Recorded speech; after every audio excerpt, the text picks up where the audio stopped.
This show is brought to you in part by Wayne County Community College District, where education shines bright. What's happening in entertainment? From Tinseltown to the Big Apple, this is your weekly entertainment magazine with Greg Dunmore of Pulsesbeat.tv. Pulse of a new generation, Pulsesbeat.tv. Hi, and as always, I welcome you to this edition of Pulsesbeat.tv's Greg Dunmore's Hot Happenings. I'm standing in front of Detroit's Cobo Hall, where I first remember Prince performing in December of 1980.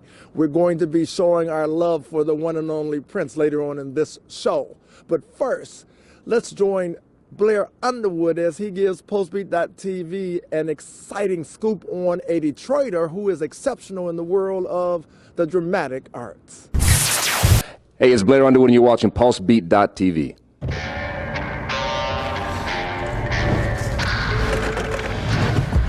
don't know what this is about. This is about a kidnapping yesterday in Brooklyn. You have the right to remain silent. You're crazy. You are at a point now where legendary, you're at the beginning of legendary, you're still a young man. I don't even want to deal with that. But what you've always symbolized is a sort of, a dignity and a class to be a young black man that sometimes we're not always associated with. I mean, Tupac had a certain image, and I'm not against it. I mean, but you symbolize this other thing, and it is a sophistication, it's a class, and it's a dignity that never goes out of style. So I say thank you for representing us so very well. Man, thank you for saying that. I appreciate that. The Detroit stories and being in Detroit, and this is a turning point for us, and this community is predominantly black, a lot of black males here that certainly need to have you as a role model, but your attraction to this project that is underscoring urban America through the eyes of someone that knows Detroit so very well. Yeah, and that would be Dominique Morisseau. I'm here because of Dominique Morisseau. Ruben Santiago Hudson, who's directed a number of her plays, is here. Andre Holland is here as well. So, yeah, I met Dominique when I did one of her plays called Paradise Blue. So for those of you who don't know, Dominique Morisseau is one of the most important voices in the theater today, the American theater today. She's from Detroit. She has a passion for Detroit like you would never believe. She has a 3-play cycle called the Detroit Project. The project that will be produced here is called Detroit 67. It's placed in the context of the 1967 riots, of course, here in Detroit. But she has an ability and a gift and a knack to speak with specificity and speak with humanity and speak with honesty that is very rare today. Now, she would tell you she's not unique. I and many of us think she's incredibly brilliant at what she does, and that's why we're here. So she's producing this out of her 3 plays, the Detroit Project. This is the first one produced here in Detroit. So it's a big moment for her. It's a big moment for her work. But what you'll see when you talk to her, you'll see she's really all about creating opportunities for other voices in this community to be heard like her voice is being heard. Yeah, well, these guys have been a part of my Detroit cycle of plays. So I have 3 plays about Detroit called the Detroit Project. And the first play that's coming here to Detroit is called Detroit 67. They should come see it because it's really good. These guys, Ruben Santiago Hudson, Blair Underwood, and Andre Holland have all been a part of my play Paradise Blue, which is also a part of the 3-play cycle. And the last one is Skeleton Crew, and it's about the auto industry in Detroit. And so these are homegrown stories about 3 important eras in our city's history, and you can learn about the history if you see the shows. Wow. Now, the Tony Award-winning Ruben Santiago Hudson, you know what really good is about. What makes her really good? Because she celebrates the people, the culture, and the community is with incredible depth and integrity. And anytime that somebody's telling our stories and really shining the brightest light on us, our people and our ancestors, it's a good day for all of us to participate, join in, and support it.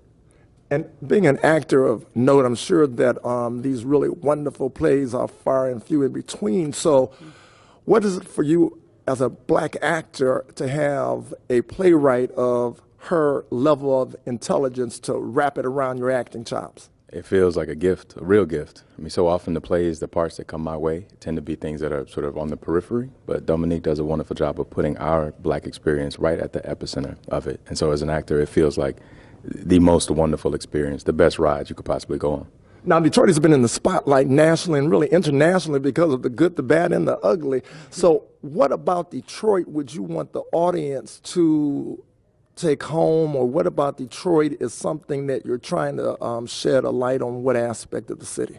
I'm trying to show the aspect of our humanity into, Detroit is not just one thing. I mean, we're a mixture of people with different experiences, different interests, different ways of life.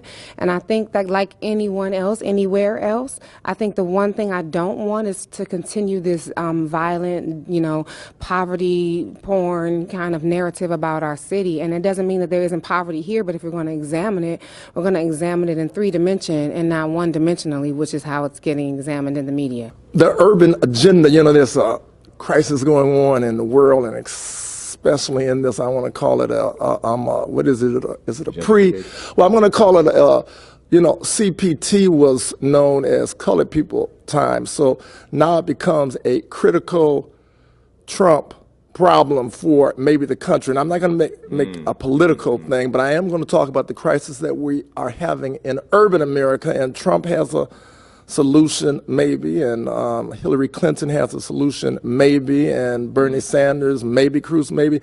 When you talk about theater and helping to bring light to this urban crisis, is there something that you've picked up in doing the show that you're doing right now that talks about urban America, Detroit? Yeah. Well, I'm not doing this play, the Detroit 67, so I'm not in the cast. We're just here as friends in the support system who have done Dominique's work to support her. But what she does, and in this project, she has a way, these 3 projects. The first one's called Paradise Blue, set in 1949, all about Black Bottom and Paradise Valley.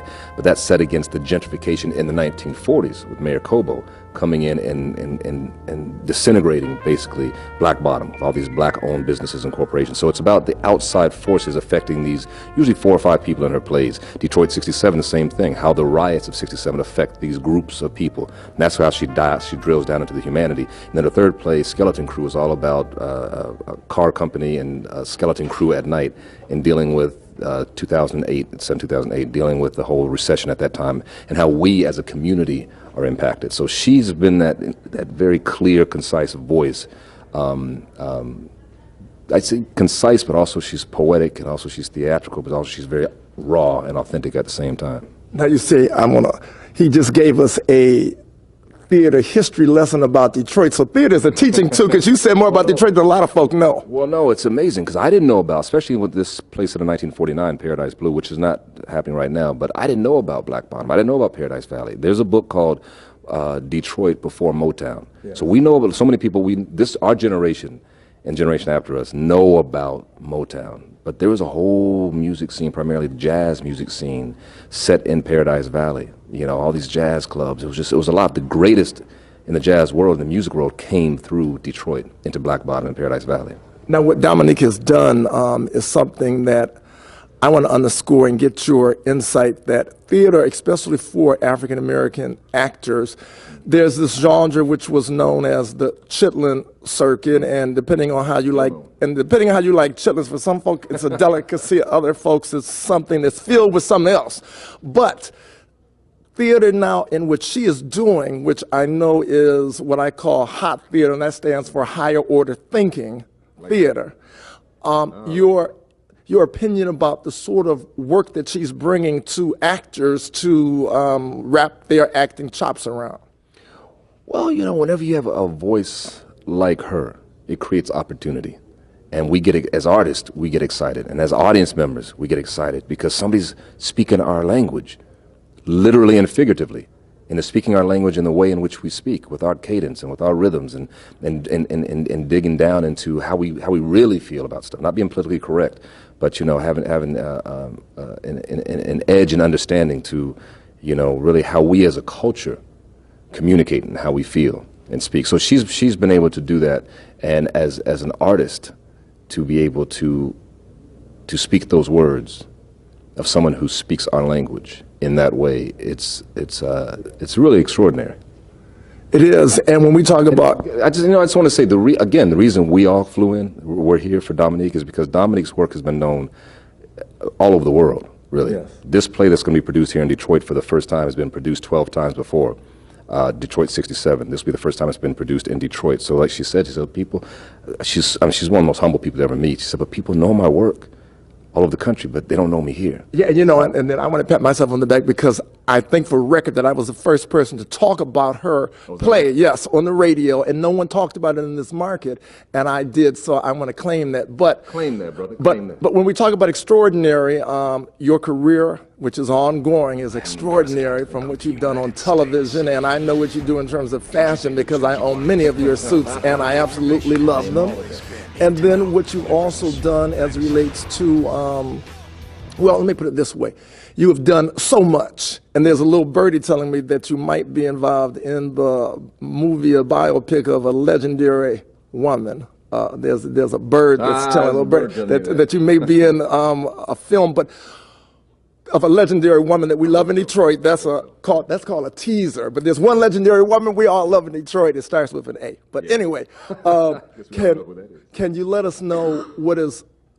Can you let us know what is upcoming in your career? Something that is about to happen, and if it could be a scoop, we would love that too. Well, I don't know about that biopic yet. I mean, that legendary person in Detroit that starts with an A, we've discussed the project numerous times over the years, so if it's about to jump off, that's good to know.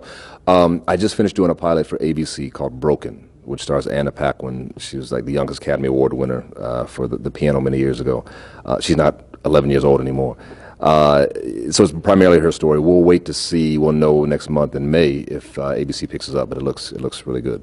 Fantastic. And I want you to tell the audience, because this is going to be aired on a Sunday, which we know is a very special day, and the Spirit is telling me that there's something that you can share with our audience that is going to change their lives when they hear it from you to them. Somebody that wants to be well known, that wants to be celebrated, that wants to be successful, and you've been all of those things, so something you can tell our audience. It's a very good point. I mean, you say for someone who wants to be well known and celebrated, I would look for that affirmation from God and from within before you look to the world for affirmation or confirmation or validation. I think it's a simple thing to say, and it can be a slippery slope when we start looking and worrying about all of our followers on Facebook or Instagram and who's really, we think, giving us affirmation. But just know who you are in His name first. The good, the bad, and the ugly. I like to say really the great, the good, the bad, and the ugly, because the good, like that. Yeah. So when we talk about fame, the great and the good of fame for you would be? The great is for people to, appreciate what you do and let you know that. I enjoy, especially when you leave Los Angeles, I enjoy coming out and seeing people, meeting people I never met before, and 30 years in the business, people have something they've seen maybe 20 years ago or 29 years ago or 2 years ago, with a new audience and a different project. So that's exciting. I don't see a lot of downside to it. I mean, it's a business, so it's, sometimes frustrating. There are projects you want to get off the ground. That's frustrating. I've learned you work as hard on the things that you're passionate about. You try to make them happen, and also you diversify. So you have at least 7 revenue streams. So 4 or 5 of those revenue streams aren't working today. The other 2 are. So it helps you kind of keep balance and keep your sanity. Well, as I told Murray Hardwick, and I think he's like yourself, a very dignified actor. Oh, thank you. He's a good brother. Yeah. And in the spirit of course, Sidney Poitier and Harry Belafonte and all of those other, Al Freeman, if you knew him, Al Freeman Jr., another great actor, yeah. So in the spirit of these dignified black actors that have always done it with class and dignity, we are grateful that you are part of that wonderful tradition. And may God continue to bless you. Yeah, I appreciate that, man. Thank you. Pulse of a new generation. Pulsesbeat.tv. Get ready, Saturday, May 14th at the Detroit Music Hall, performing live in concert. It's War. All my friends never know right. With special guest, the Average White Band. Tickets on sale now. Available at the Music Hall box office and all Ticketmaster locations. To see War, along with the Average White Band, Saturday, May 14th, live in the Music Hall. 107.3 FM, WVIE. How would you like for this to be you? Well, it could be. If you have the desire to be an independent radio personality, paying yourself, this is your chance. WVIE 107.3 FM and WHPR 88.1 FM are looking for people with outgoing personalities who can attract sponsors. Launch your career on a radio station with the latest technology in broadcasting. WVIE 107.3 and WHPR 88.1. If you're into talk, R&B, oldies, jazz, gospel, or soca, Radio We Can See is where you need to be. 88.1 FM. WHPR. Have your own radio show. We have block time available. Call 313-868-6612. Radio We Can See. Broadcasting live in the Virgin Islands and Detroit. Comcast Cable 91, 24 hours a day, 7 days a week.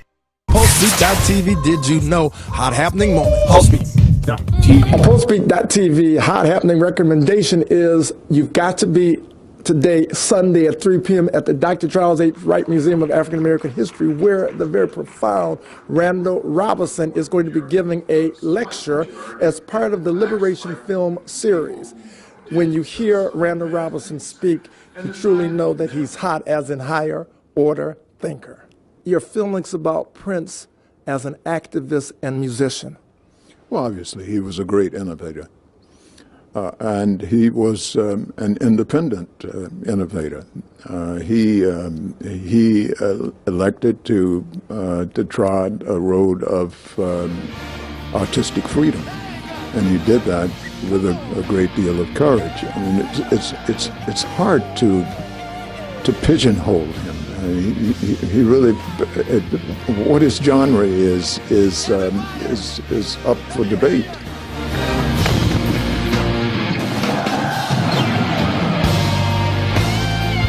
Randall Robinson, who's at the Dr. Charles H. Wright Museum on this Sunday, April 24th, and he's giving a lecture on a novel that everybody's got to have. Let us know about it.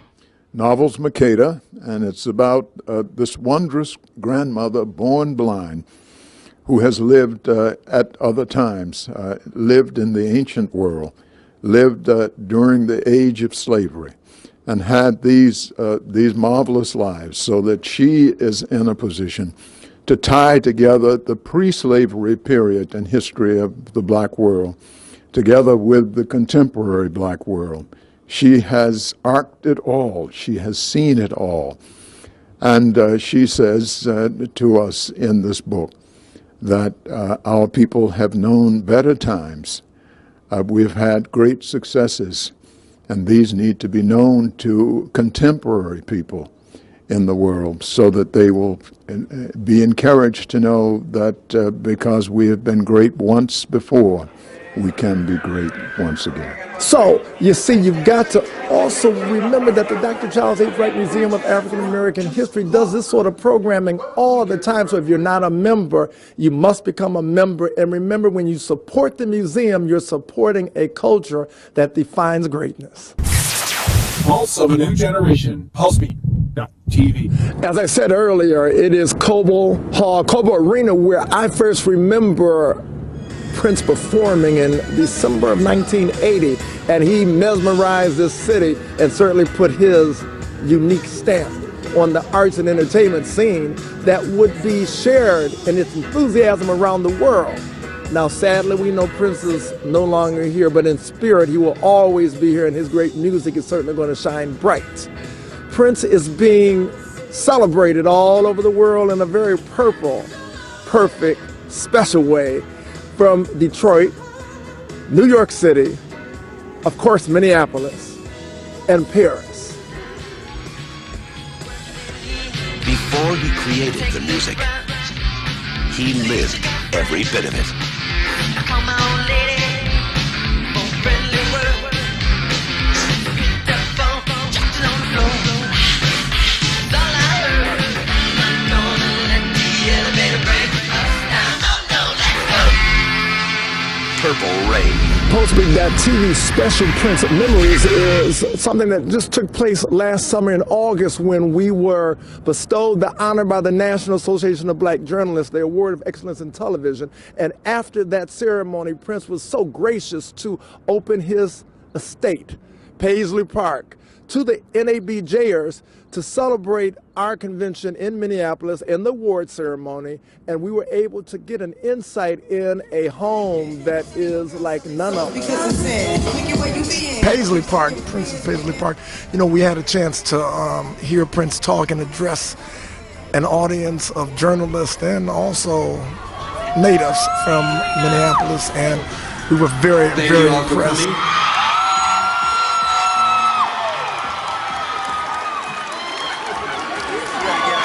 As you can see, there are no instruments. But I promise next time, if folks can come back, we'll do it for real. I just found out at too late a time, but you're welcome anytime, though, otherwise. We'd like to let you know that Jay-Z and I are putting out an album come September 7th, so check him out. It's going to come out on his label called Tidal. I don't know if you all know about it, but he could use your help and appreciation because he's trying to do something big right now. There's going to be physical release, and there's also going to be downloads available for you. So that's our new work, and if they can get a CD player, we'll play some of it for you. All right? Thanks again for coming out. We appreciate you. Peace. Very impressed, and Prince would have made you proud to have heard what he said to the audience. He's getting ready to record with Jay-Z, and we are, once again, impressed. We like to keep it hot and happening, and nothing is hotter or more happening than standing in front of this multi-million-dollar estate known as Paisley Park. Prince's home certainly showed a lot about his taste. He was colorful and he loved purple. We all know that. He also had a nightclub that was connected to his home, a studio where he recorded music that would be listened to, of course, all over the world.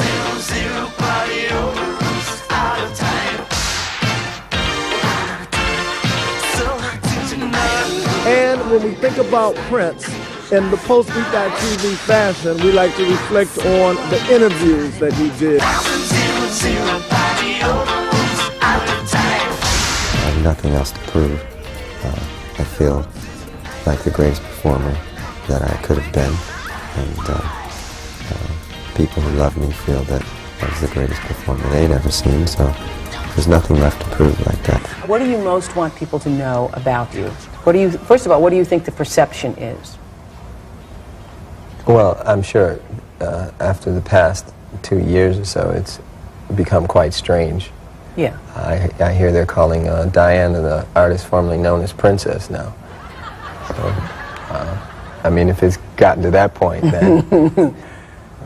Okay, so people think you're weird, they think you're strange. What do you want them to know? The music. There was never like any rivalry between you and Mr. Jackson? Not to me, no. Okay. So I love the story of you, there's all these Prince, I'm sorry. That's the guy you used to be. Mm-hmm. There's the story of you turning down Bad. Well, that Wesley Snipes character, right. that would have been me. All right, now you run that video in your mind.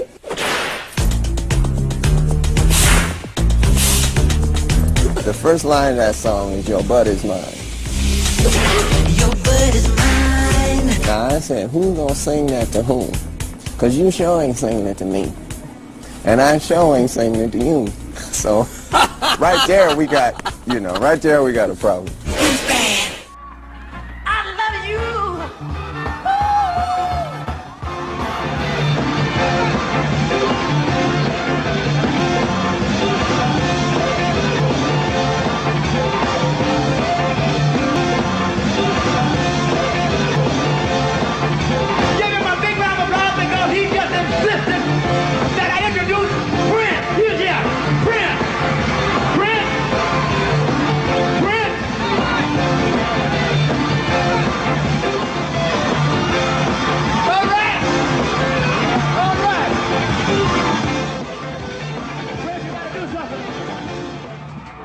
James Brown played a big influence on my style.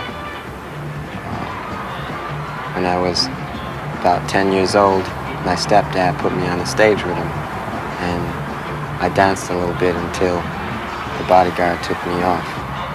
The reason why I like James Brown so much is on my way backstage, on my way out, I saw some of the finest dancing girls I've ever seen in my life. And I think in that respect, he influenced me by his control over his group, his dance of the girls.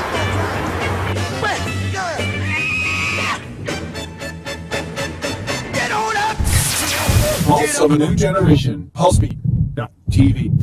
Get ready, Saturday, May 14th at the Detroit Music Hall, performing live in concert. It's War. All my friends know the low ride. With special guest, the Average White Band. Tickets on sale now. Available at the Music Hall box office and all Ticketmaster locations. To see War, along with the Average White Band, Saturday, May 14th, live in the Music Hall. Pulse of a new generation. Pulsesbeat.tv. Now, there's a lot that's been said about Prince, and you know we always like to keep it hot and happening and do it just a little differently. There's a performer who was iconic that is also a legend in their own right, and Prince and this performer for me were kindred spirits in a way that no one I think has ever talked about. So allow us to show you why this legendary performer and Prince were kindred spirits. C'est si bon de patiner n'importe où, bras dessous, en chantant des chansons. C'est si bon de se dire des mots doux, de petits riens de tout, mais qui en disent un long.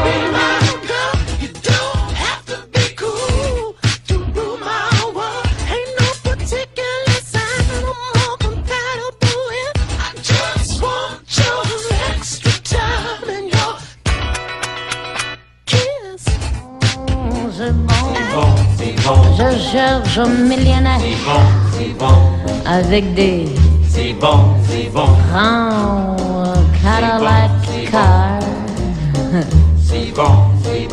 Minko, des bijoux.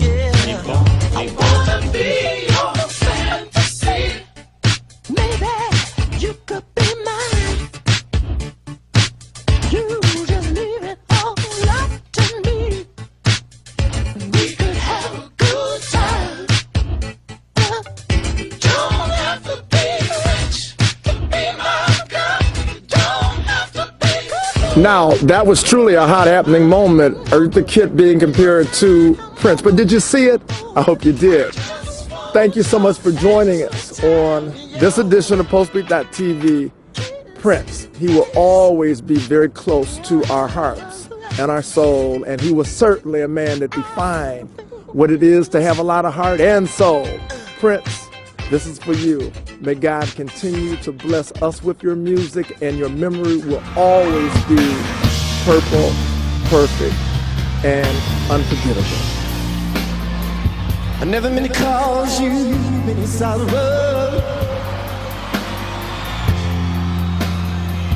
I never meant to cause you any pain.